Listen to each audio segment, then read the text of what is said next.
Welcome. So today's live stream is going to be definitely different than you normally see on a tech channel, and that's on purpose. And it's going to take a little explanation to get to where we're going. Most Well, I don't know what that was, but I'll figure that one out later. Um, whoop! Turn your mic on, Matt. There we go. Let's try this again. Um, Welcome to the live stream. We're going to talk about general video and audio stuff today, and since nobody's here, I'll be talking to myself, it looks like. I do want to talk about the little project I've been on where I had to supply 25 packets of stuff to, it's a nonprofit, international nonprofit, has country heads. Okay, so this guy's in Malawi, this guy's in Kenya, this guy's in South Africa, this guy's in France. Okay, so it's an international group, and they needed.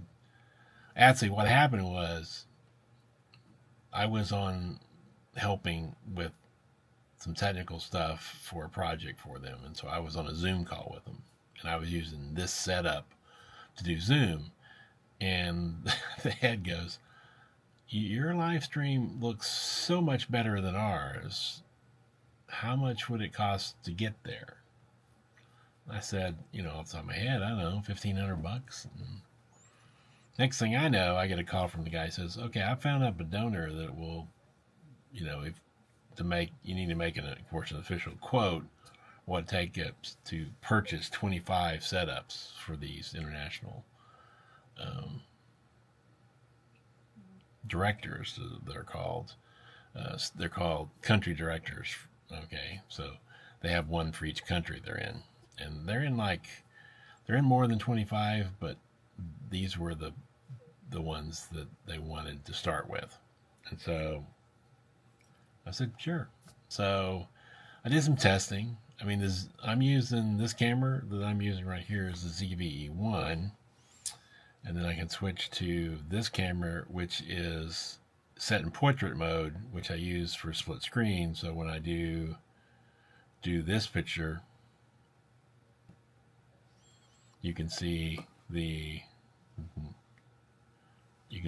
YOLO box that I'm using, as well as the me side by side. Okay, so this is typical input, and there's something I want to talk about the yellow box in a minute, so we'll get to that in a minute. But anyway, so back to HDMI1. So anyway, so I got the ZV1, and because it's nonprofit, I generally, especially if it's 25 units, I can go to a supplier like B&H and give discount. So, but I need to decide what to get. So the things you need are a mic, a camera, and a light. And the light is probably my weakest thing. I actually asked Curtis Judd. I haven't shaved. Sorry about that. Asked Curtis Judd his opinion on lights, and asked a couple others their opinion on lights, and tried out a few, sent a few back. But I went with the Aperture, or Amram, I think it is, their cheaper line, the 60X. And that's what's currently right there. That's shining on this side of the face. They're only getting one light, and they're not even getting a stand for light. They're going to buy that locally, because you can pick up a stand locally, to connect it to, cheaper than we can ship it to them. So that had the light in the equation. So that was the camera. What camera to use?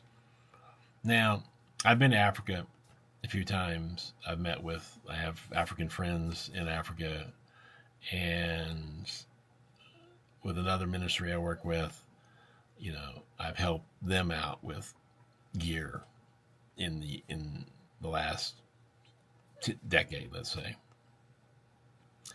And the one thing is, some of them would really like something that's not just for live streaming.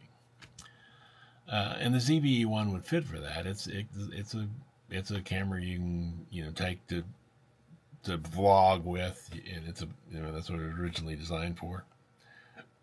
But it shoots 4K. It's a great camera, and it's a standalone device. That was kind of key. Not all these guys have a computer because they have to log into Zoom. But their computers are all makes and models, and it's a zoo in that regard. And so I got to thinking about it a little bit, and I go, maybe there's a better choice. And I have to admit, I really like my Pocket 3 from DJI. And it's tiny. You can look it up. The Pocket 3 is a really tiny device. It'll shoot 4K. It's also a webcam. Now, the Sony can be a webcam, but it's at a lower resolution, where this webcam will do full 1080. And so I go, let's try, and we had these test calls with the guy at the foundation, and I said, let's talk, let's try this option. And this option, we got to this one. I said, this is probably what I'd recommend for most of them, maybe not all of them. I know you kind of want one thing fits all, and that's hard to do. But we ended up, kind of long story short, we ended up going with the little Pocket 3 because as a webcam, it's great. Like right now, it's got tracking on, so I'm gonna switch to the dual mode just because it's. Let me get that moved up. I'm gonna go to this mode, so I'm now on the Pocket 3, and if I move over here, it tracks me. If I move over here, if I go up, if I go back, wherever I go, it tracks me, and it's nice and smooth about it. It's not like it's crazy about it. And so that's a really neat feature. It has a little joystick on it that you can rotate it around. It's gimbaled, so if you're walking or driving, you can use it and get, I think, good video. Now, the reason it was not for their Zoom calls. For Zoom, they didn't really care. I mean, people sometimes are on their phones. But these national directors, especially if there's an event, if there's some sort of crisis that happens in their country, they get asked to be on various shows, whether they be social media shows like YouTube or network shows. And having a better quality camera there really matters. Now for the mics, I went with two choices. If you get the creator's kit with the Pocket 3, you get a wireless mic that goes with it. Now, one of my pet peeves, I'll show you this as I reach back and grab it. One of my pet peeves in life is people that take their wireless mic, which I'll grab that too. They take their wireless mic. In fact, I put this out on my Matt W. Ruff channel. So those people that take their wireless mic and hold it in front of them like this and talk into it. This is a pet peeve of mine. I hate it. So what I did is I recommend getting the creator kit because it gives you a battery and it gives you the mic. And for $20, you can get this knockoff. I have a Rode in there right now, but any mic works. It slides with a clip. I put this in there, and now you have a stand for your mic, and you put a pop screen on it, and you can do an interview with somebody this way. And I think it's a really good setup. And so that's what we went with. And we delivered like a bunch of them, not all of them, and I'm having to do some training with them, of course, but I think it's working pretty good. Is this thing in focus? Autofocus probably. That's the zoom. Let me back out a little bit.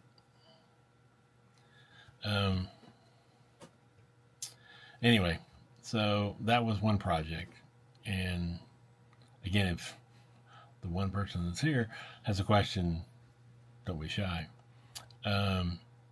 But we went with the setup, and I think it's great. I mean, when I do Zoom calls, the Pocket 3 is what I use. It's great because I can move around and stays in focus. It works good in, office lighting, so that's good. And I mean, I don't use, like, I'm using the MKH50. Again, it's a $1,200 mic. Most people don't going to spend $1,200. I had the mic, so it wasn't the issue. For a few of them that already had a camera, and we've talked to them, I went with the Rode NTG video mic. They attached their camera, and that's working really good as well. So that's part one. The other thing was on my ongoing issues with the YOLO box. Now, Frank, who's kind of their product manager for YOLO Live, gets very, you're hurting. He has his feelings hurt. He's Chinese. I don't know why, about their product, and I've been very vocal. He put me in the beta group, but then the guy in charge of the beta group said, well, all the beta slots are full, so I still haven't got the new software to fix some of the issues. But interesting. They have a very active Facebook group that's good. I'm in it. There's a bunch of us in it that help people out because you're not going to get it from China. So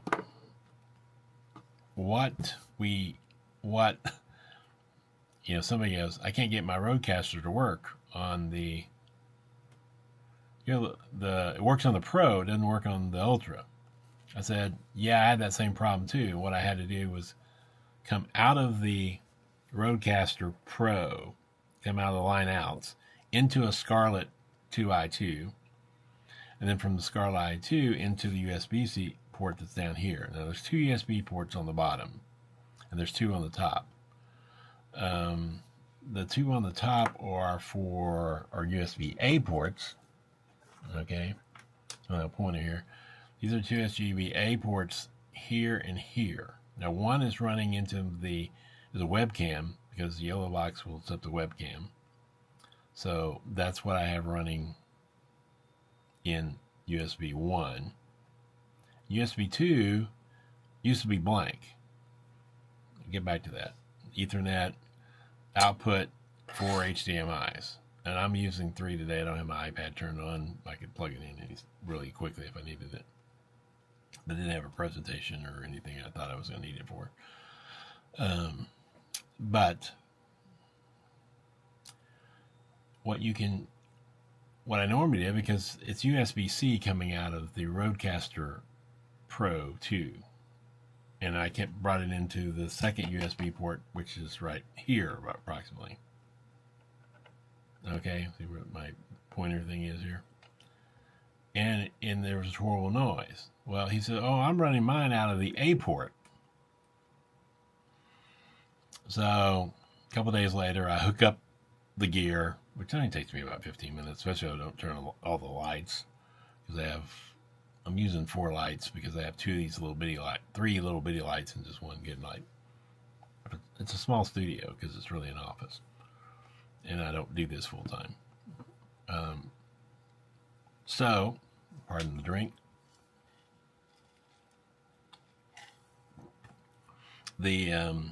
He says, I run mine out of the A and I don't have any issue. So I set everything up, run the Ethernet port. Run the connection out of the USB-C on the Procaster 2 into the USB 2 port, but the A-type port, and voila, the sound's fine.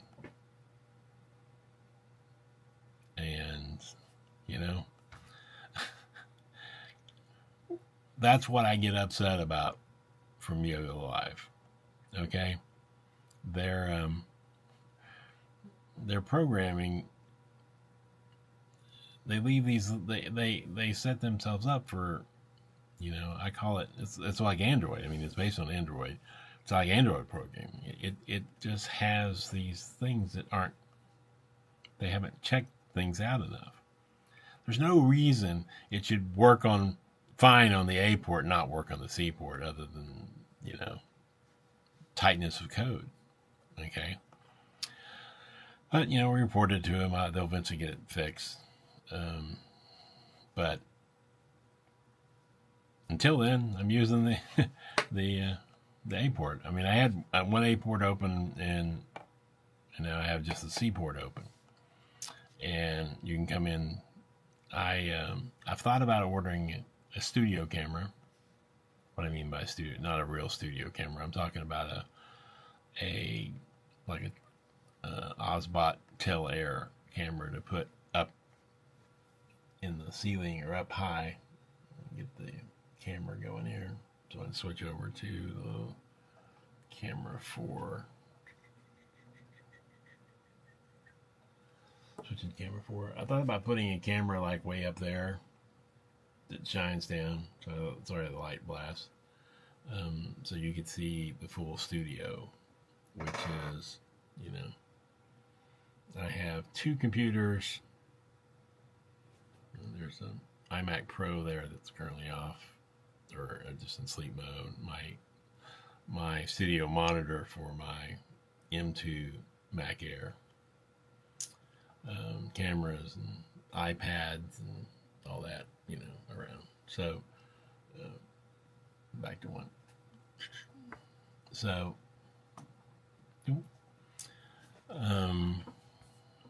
and that will do NDI because I'm out of ports. When everything's turned on, I have the camera 1, camera 2 is the above camera if I'm using this for anything. Oh, I know what I was using the other port for. I'll get that in a second. Camera 3 is the iPad. Camera 4 is the phone for when I need a mobile something. And then the Pocket 3 goes in as USB. And so I've used all the HDMI ports. The outbound HDMI is set to program out, and it's going into the Atomus Shogun I have is kind of a confidence monitor. Because it's right next to my camera, so I can glance at it and make sure I'm on the right button. And then I got an external monitor. And the reason I got an external monitor is I'm going to go back to this view. I'm going to move the yellow box out of the way, is what I'm thinking. I haven't exactly found out where. I have it in a cage. So, to add to back to the camera app here, I have so many things attached to my desk. I have a mini there. I have mics attached. I have the camera attached. I have everything attached to the shelf on my console table. Okay. I may add another thing to attach the yellow box to, and then just have a monitor down here that's a little bit bigger and use it for touchscreen. Because if you have a touchscreen monitor, you can use it like you're using the Yolo Box Ultra. So that would be coming out of and I'm using every port. I mean, it's besides some mic input jacks, which are on all these devices are terrible.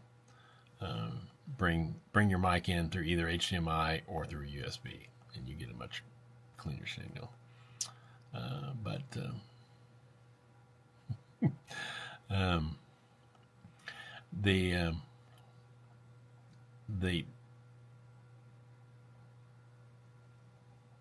the box can handle everything I've thrown at it. It's supposedly it can take 3 NDI signals. So I'm not going to buy 3 cameras to find that out, but I am thinking about buying 1 NDI camera to test it out. So my friend Mark's here. Poor Mark. He found out that he's kind of putting this joke up, got any used mics for sale.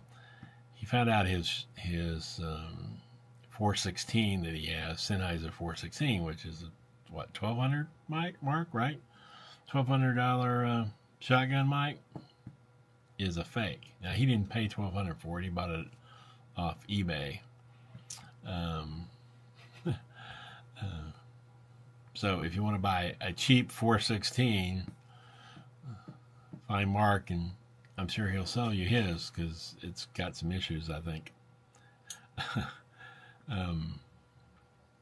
I quit using eBay for a lot of reasons.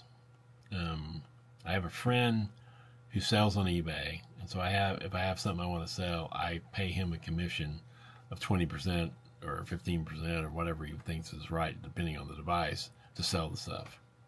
He makes a little money that way, and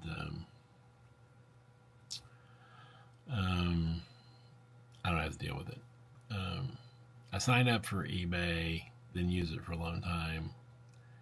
Had to re-sign up or something, and immediately they accused me of. Because I did buy a few things on eBay, but it's a hit and miss.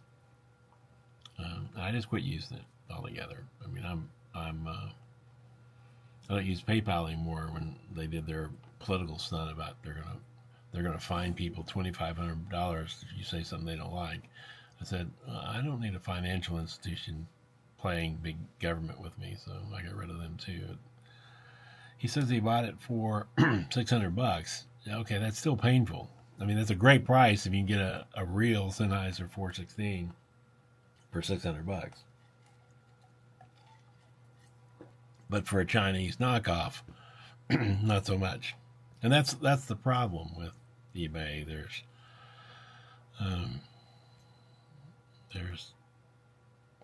very little quality control. I have, when it comes to things that I'm going to use in my profession,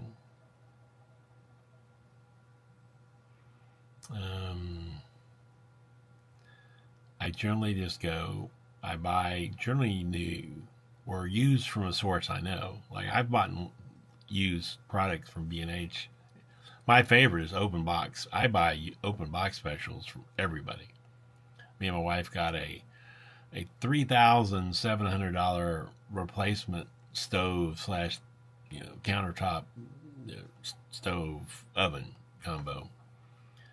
Open box. Started at $3,600 originally. We got it for like $2,150 at Best Buy because it was open box. I mean, so I buy lots of open box stuff. And I buy open box at B&H. And B&H actually I buy used products from because they've tested them out and they've verified them, and so they make a commission for that, obviously. But it's just safe. But when it comes to mics, certain things. Cars, I don't like buying used. I buy a car and then I keep it until it falls apart usually, so I get my years out of my cars, generally speaking. Because don't ever, unless you get one with really low miles, don't ever buy a car from a used car lot. I'm not a used car lot, from a rental lot. I used to travel all the time. I rented a car every week, in whatever cities I was in, sometimes multiple cities in a week. And I would drive them, I would drive them like they were a video game. I mean, I would abuse them so bad. I mean, I wouldn't wreck them or anything. I wasn't abusing them that way, but I was hard on them. You know, I got the revs up. I used the brakes heavy. I just know how I am when I'm with a rental car. I wouldn't want to buy something that I've driven as rental car as my car. So that's just my own personal take on rental cars. Um, but mics, cameras, gear. I mean, the yellow box. That would be an exception. If you find a yellow box that somebody bought and because of the software or because it didn't fit them, it's only a month or two old, you're probably okay. Mark bought because me and him talked about this offline. He bought an ATEM, a Stream ISO, which is the big one with one bad HDMI port for $450, and then but you have to have the skill set. He took it apart, ordered the broken piece, and reconnected it. Okay, a lot of people don't. I mean, if I mention soldering, somebody's going to have to look it up. I mean, I know how to solder. I have a good solder gun from a company called Radio Shack that don't exist anymore. But a lot of people have no clue how to solder or how to even take anything apart. And taking things apart these days, I mean, it depends on the gear. I mean, I remember watching a Gerald Undone video where he took his Adamus Shogun apart to fix something, and that's I think it wasn't the Shogun, it was another one, but it's still an Adamus recorder. He took it apart to fix something.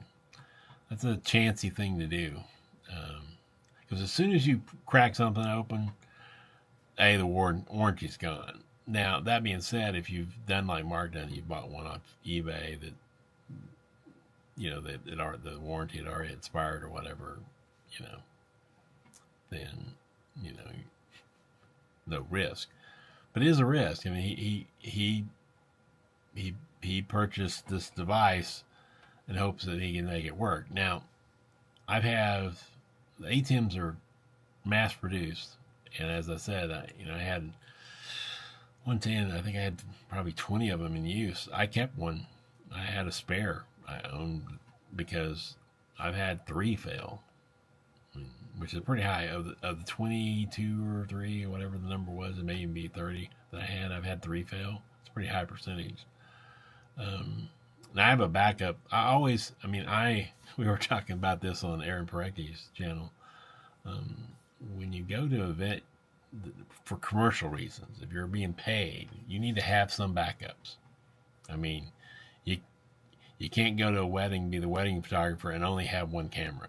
You've got to have a spare camera back. It may not be as good as your primary camera, but at least it's a camera. Okay? Because you can't repeat that event. I mean, that's the reason I've only done 3 weddings, I think. In every case, they were the wedding gift. Because they make me nervous as all get out. I mean, you can mess up. I mean, as a guy who worked in church, you can mess up a church service, and or have a mistake. It's no big deal. People get over it. Hey, could be entertaining. Okay, a wedding it's a one-time thing. You get one shot at it. It's very you got to be built. Got to be prepared for whatever. I did not like doing them. Every time I did them, I overdid. Like, this was before switchers, so everything was just recording and then you edit. So my company that I owned and worked in had 3 high-end professional camcorders. But I borrowed one I used the church one because it was at the church, and in this particular case, the bride was, or let's see, the groom was the son of a pastor, and nobody could care less that I was using the video for their wedding. So, I got, I think, I think I used the 7 or 8 cameras just so, one of them doesn't work, I'm fine. I'll have plenty of data, I'll have plenty. Because I had 3 camera operators. The rest were all fixed. So, but I don't like weddings. I mean, I don't like going to weddings. Don't get me wrong. I just don't like. I don't like being the guy in charge of weddings. I mean, I ran sound for a bunch of weddings as the church tech. If the regular sound guy couldn't do it, I'd do them. That's easy because I can run a soundboard in my sleep, basically. So, but when I was thinking about doing this, I mean, after I was a guest on. I mean, I'll tell the story. I was a guest on Curtis Judd's channel. And I enjoy. I have all this. I mean, I have 5 decades of experience. I want to be there to help people. I mean, it hasn't worked yet. I haven't been able to help too many people, but I really can fix and help people with their tech. Aaron Parecki's channel is very good at live streaming. I mean, he has one of everything. He has and Constellation ATEM, which is the big one. I think he has 2 ISO Extremes and 1 ISO Pro Mini, the little 4-port one. He has a Yellow Box Ultra, a Yellow Box Mini, and a streamer as well. Plus he has the Magwell, whatever it's called, and then he has the OC switcher, which is, right now, if I was going to buy a 4-port switcher, I'd buy that one. It's far better than the ATEMs. So, and he's got a loyal following, but it's not his full-time job either. He does it on the side. He's going to NAB.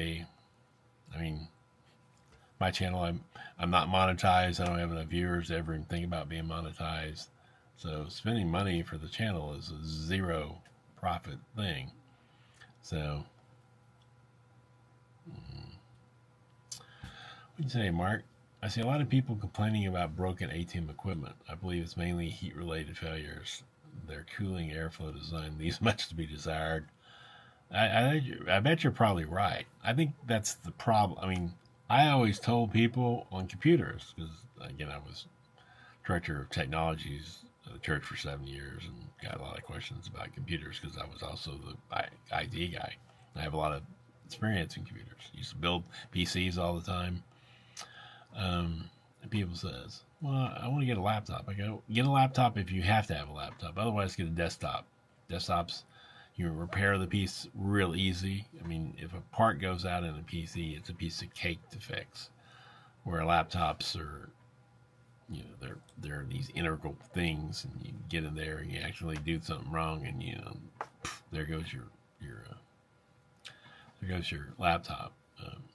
So, love building my own PCs, and it's a much cheaper way. I mean, most people wouldn't tackle it, but it's a much cheaper way if you're in the PC world and you're going to be buying a new computer every X number of years. Let's say it's 4.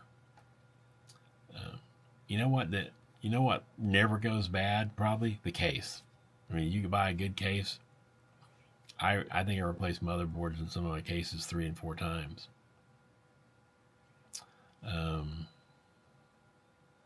So building your computer is a far better way to do it, even if you hire somebody to do it, than buying some piece of junk from Dell. Mark says it's going to be interesting to see what Black Magic releases at NAB. There are many opportunities to events or ATEM mini line to complete with all new systems out there. Yeah, but I don't think they're going to do it. I mean, but don't get me wrong, what Blackmagic did in releasing the ATEM ATEM line was brilliant. I mean, they captured the market, they own it, but they haven't done anything for 3 or 4 years, and there's no room. I know too many people in the know, and one of them would know of a thing. I tell you who to watch. There's going to be an announcement on the Saturday morning, I think it is, at NAB. Either Saturday or Sunday from Rode. Where is it? I'm going to grab it. Oh, Richmond. ATEM, the the Rode Streamer X, which is what I use if I'm just going to be on a like a guest on somebody's show. I use my lights, but I don't need all the cameras. I need one camera and a good mic, and this thing's perfect. It's great quality, 4K. If nobody should stream in 4K, but that means it's a very good signal. That's everything you need to make an ATEM. If you can produce a streamer, you can produce a switch. Now, my complaint, everybody's complaint that cares about audio, knows the ATEM's inputs are terrible. Imagine taking a Rodecaster with its very good preamps and plugging it into and making it so that you have XLR inputs into a switcher. I mean, I don't know if it's coming out yet, but if I was Rode, I'd be taking on ATEM because they already proved they can do the video inputs. It's not that hard to do the switching. Several companies have done it. And if since the Rodecaster Pro 2 is a computer, I mean, it's a Linux computer. I don't know if the somewhat stripped down version Linux, that part doesn't matter.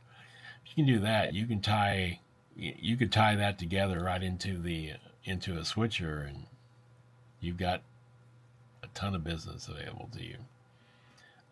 Because the audio coming out of the Rodecaster Pro 2 is darn good.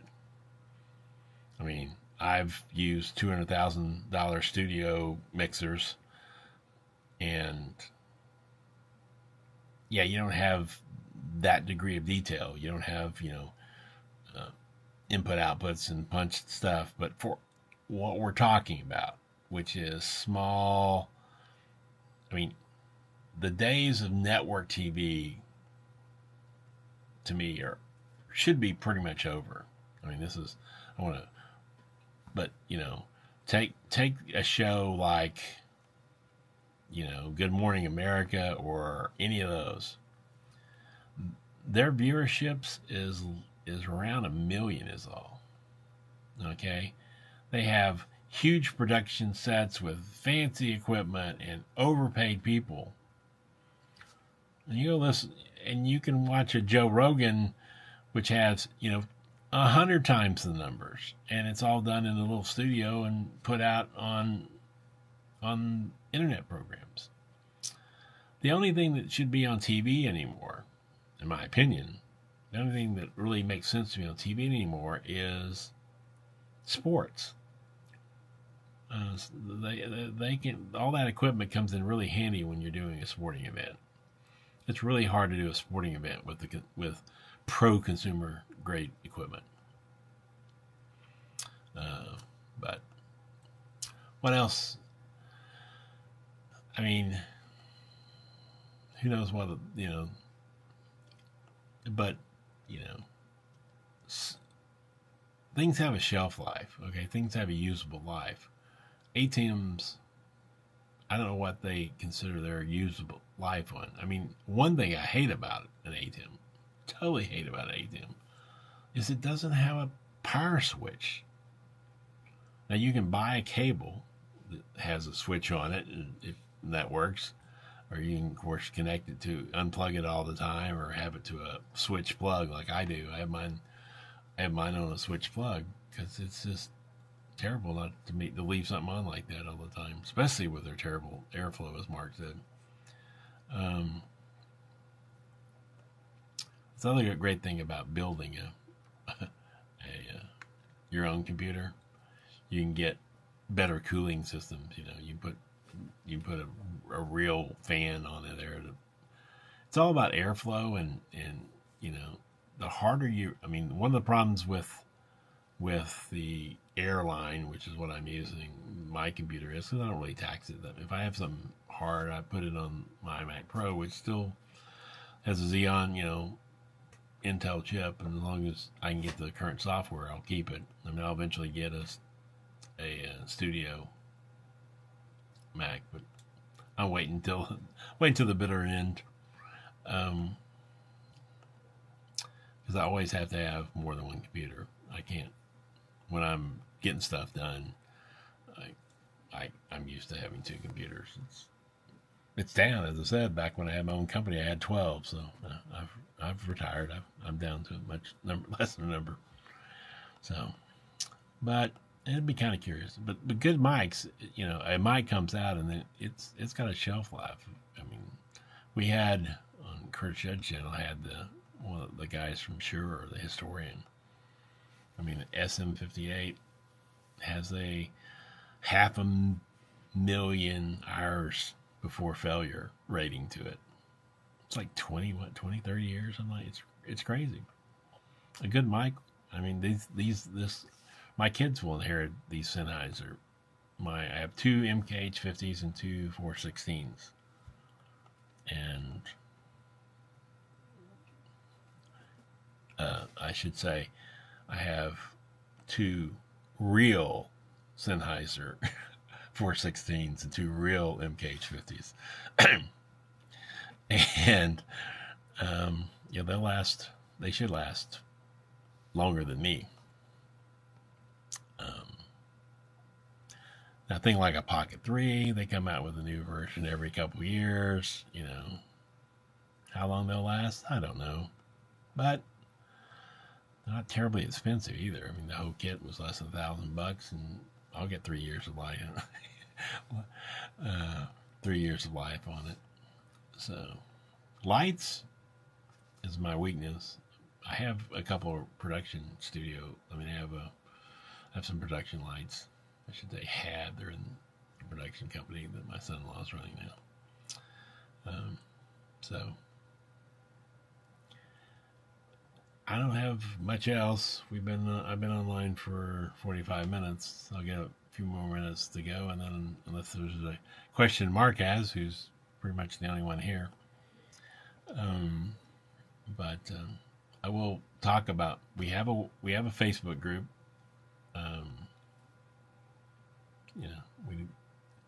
It's closed just so I don't have to worry about moderating it too much.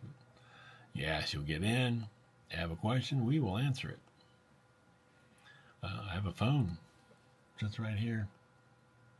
You can call me even. Got a problem. If I'm here, I'll answer it. If I'm not here, leave a message and I'll eventually get back to you. I'm better than China, I guarantee you. And we do these weekly live streams, which I may not have the piece of equipment you're talking about, but I bet you I have at least a thought of how to fix your problem.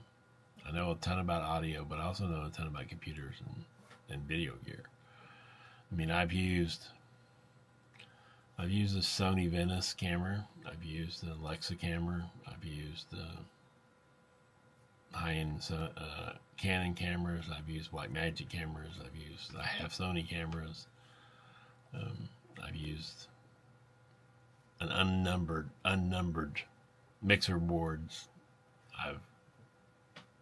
I have an opinion on every mic that ever existed. And it's real simple. If it's less than $100, don't bother me with it because it's trash. That's just, again, my Blue Yeti. Those are 2 4-letter words that we will not normally repeat in this channel. And if they work for you, great. But the sound quality, I'm in the XLR world for the most part. I do have a USB mic. I have a couple. The Rode NTG is both USB and will work on 1/4 inch or 1/8 inch. or what's 3.5 millimeter technically, I guess. I have the only real. Gotta reach back and get it, and I just knocked it over. The only real USB mic I have is an Earthworks mic, and so it's a very good mic, but it's USB only. I think if I was still doing stuff a lot, I mean, I see the benefits of having one of those mics. I'd probably get the Rode NT1 5th generation that has USB with their processing stuff in the mic as well for when you're using it USB, so you can go up and EQ your mic, and it stores it in the mic. I think that's probably a really good mic to have. I just haven't had a need for it. When I need XLR mics, I've got XLR mics, and when I need the USB mic, I have one.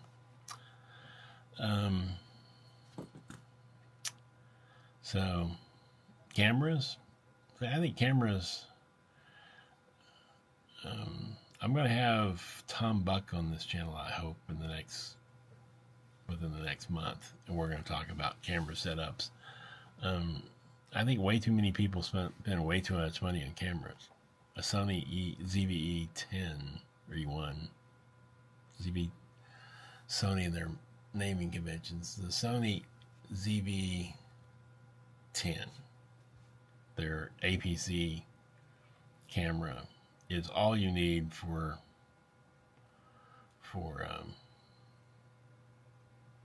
YouTube. I don't even believe you need 4K for YouTube. I have no desire to do them. More editing. I mean, they say, well, we're protecting. Well, the trouble is, you're talking about technology that's going to be surpassed. I mean, I had back in my, they were production. They were the best we had. We had mini DV tapes. You remember, we put the 60 or I got 80 minutes tapes, and nobody uses them. They're obsolete, and all this equipment is going to be obsolete by the time you need 4K. So, okay, last question today, I think, unless Mark has a follow-up. I'm going to need to replace my shotgun mic. You mean your China fake shotgun mic? Yeah, yes. Mark and me know each other, and yes, I kid him. I was wondering, 416 or the DPA 217? Oof, that's a tough choice. And here's what I'll say to that. The 417 that is, to me, overkill for anything besides Netflix style shooting. Okay, if you're doing a project of that caliber, then a 417 that would be a good pick. But the 217 is about $1,000. I think it's literally B&H $999. 416 $1,200. And this is how I would decide it. If you're going to need to match indoor shotgun mics like I'm using here, the reason I bought my 416s, they were required for a contract. Okay, I had to have 2 for this job. They dictated you have to use Sennheiser 416s, which is, I know, rare, but so it made it real easy. If you want the job, that's what I want to get. So once I got those, I was going to stay in the Sennheiser name and that's why I got the MKH50s. Again, 2 of those. So if you're going to be mixing your 416 with an indoor shotgun mic for something else, such as the MKH50, then buy the Sennheiser. But based on what I've heard, though I've used I haven't used the 217, but based on what I've heard, it's $200 cheaper. It's a great mic, and so that's a really tough call. I mean, literally, that's a you got a coin. I keep a yes or no coin. I bought these from on Amazon years ago. I've had to use this to make non-important decisions, but sometimes decision where I just can't. I mean, it's a 50-50 deal. Both companies are excellent companies. Okay, Sennheiser, DPA. So there's no difference there. They're both about the same price, and I think they're both excellent mics. I will say that the 416 is more of a standard. 217 is a newer mic. 217 is a little bit lighter. Okay. And I'm not talking about matching them to like a lav or anything else. I'm talking about matching them to another shotgun mic. So if you were doing a setup where you were using 416s on the outside and then using MKH50s on the inside, that's the way I'd go. I'd go with the Sennheisers. But if you're only talking about outdoor for shotgun mics, that's a tough call. Either one are great. DPA is a newer mic, and it's a little bit lighter. And if you're having to boom it, if you're having to do that kind of stuff with it, lighter is always better. So either one, there's very little difference, to be quite honest. I think you're fine with either one, but understand this: I'm big about staying inside of a brand. Like, I really like certain brand mics for certain things. I like Shure lavs. So even though I have the COS 11, I have a Countryman 11. Given my choice, a TL48 from Shure is going to be my lav of choice. Okay. I don't like Canon cameras. I like Canon camcorders. So if I'm buying a camcorder, I buy Canon, and then if I've got to match it with something, there would be a reason. But Canon doesn't really have all that compelling high-end video line. Okay, there's the major players in high-end video.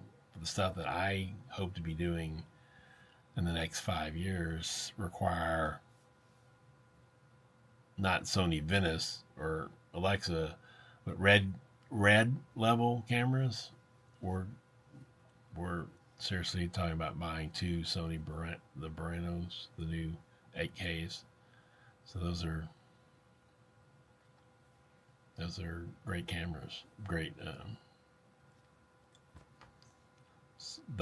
We're going to stick in the Sony brand because we have FX3s, FX30, A74, so.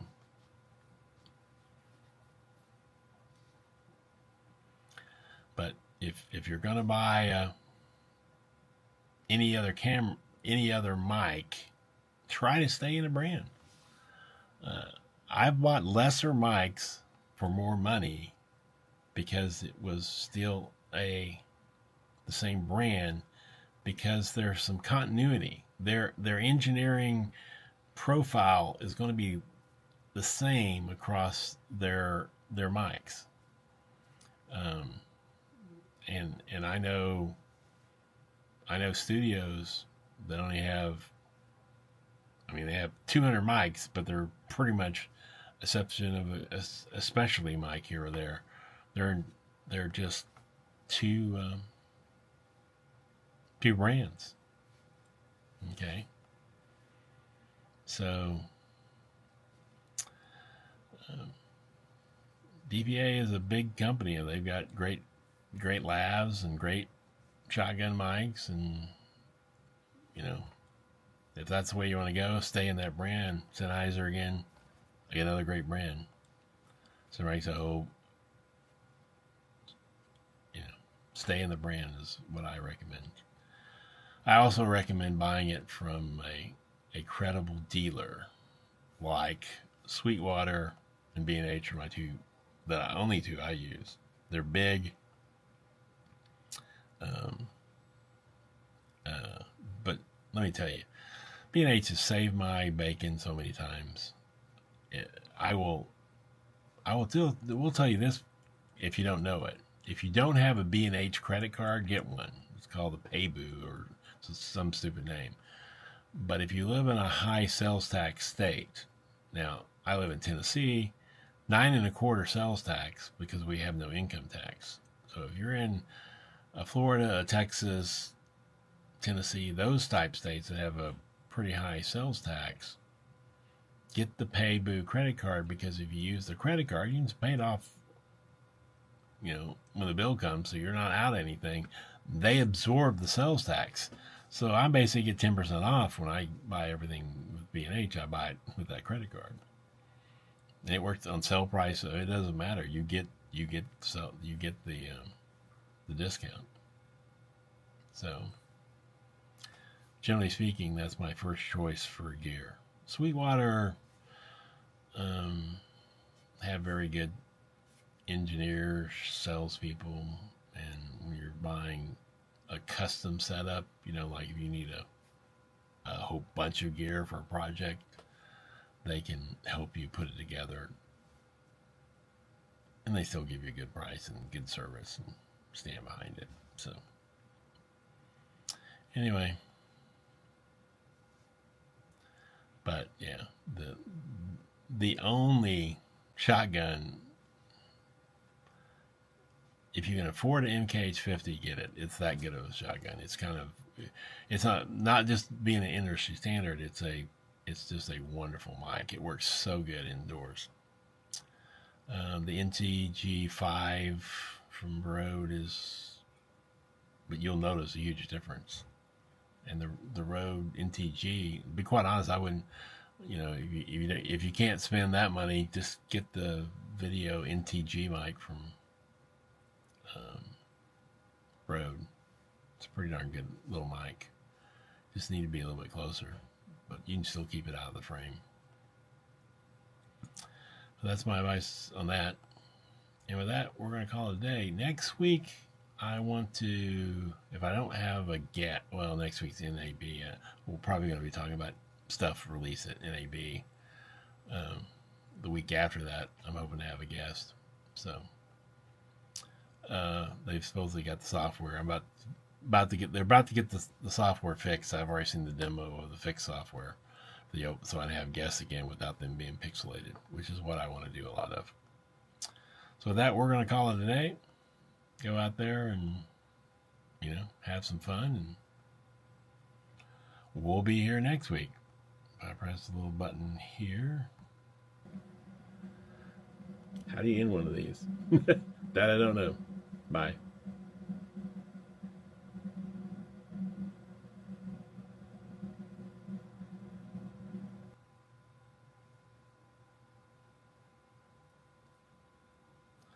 I think I loaded up the wrong video. But anyway, we'll call it a night.